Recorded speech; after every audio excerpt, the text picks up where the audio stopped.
Look, I think it's the same mistake, and let me just be clear. I think Democrats should have won that election. So do I. That is my statement about Kamala Harris in terms of her role in this. I think a Democrat should have won. What do you make of this? Well, let me play around first by saying I am not the face of ESPN. No, too I was late. only joking around. No. I was only joking around. No, you said that stuff about Mickey. My colleagues are great. I am just a humble servant of broadcasting, Goofy, just like everybody else. Stop that nonsense. Stop that nonsense. Now let me. Snow White's overrated. Stop that. Let me get real serious about Kamala Harris. I'm incredibly disappointed with what I've seen from the standpoint of her promoting this book. Number one, she's saying things that she should have said when she was running for the presidency. She was quiet and deferred to her loyalty and gave Joe Biden much of a bigger voice than she needed to when she was indeed the Democratic nominee. She came across as somewhat leaderless at that particular moment in time, which is something that Trump was pointing out.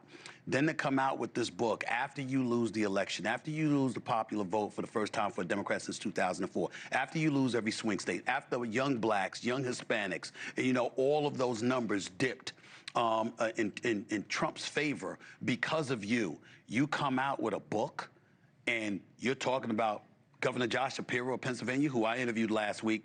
Oh, he was too ambitious. You're looking at Gavin Newsom. You pointed out how he didn't return your calls. You were talking about the tepid response that you got from Michelle and Barack Obama.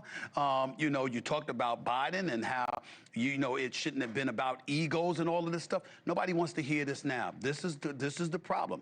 And this is why I believe her political career is over.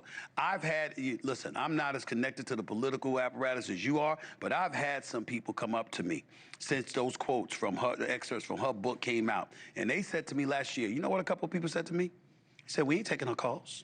How do we know that she's not taping them? How do we know she's not taping our phone calls? What are you doing revealing private conversations, okay?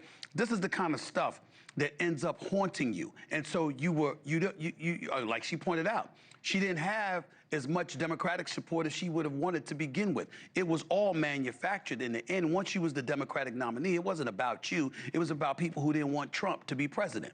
It wasn't about you, and people were enamored with you, and they couldn't wait to go to the polls to vote for you, because if that's the case, you would have made it to Iowa in 2020. You would have been able to endure a primary prior to the election. But you bypassed all of that. They clearly did it purposefully because they didn't want her to have to compete for the Democratic nomination. Nancy Pelosi's on the record saying she thought that the process should have happened. It didn't happen. All of these things that she comes out and she's speaking about now, I think she's doomed. And then last but not least, listen, I got a lot of problems with Donald Trump, a whole lot of problems. I truly, truly do.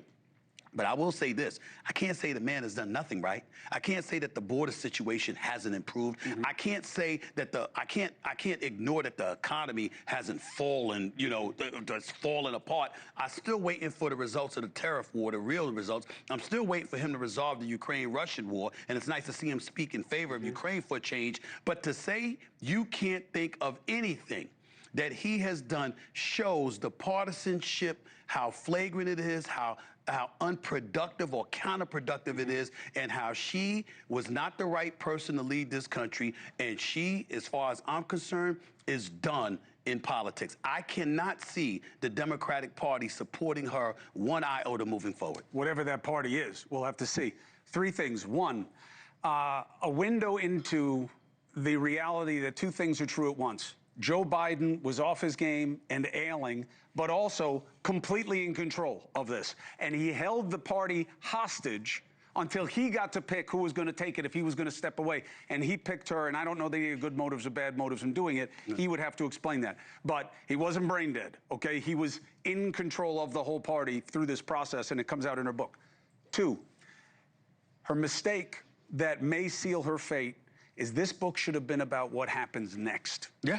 That's what it should have been. That's what a leader does. Here's what I learned from how I got here. That's the short part. And what she should have owned. Yes. And what she should have owned as opposed to pointing fingers. Take it and then do what Democrats at their best are best at, which is here's how it can be done better.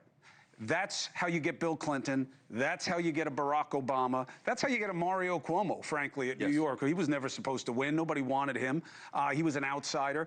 you can do it better. That's what this book should have been about. Thank you for watching. Subscribe below and download our NewsNation app right now on your phone, and you will get fact-based, unbiased news for all Americans.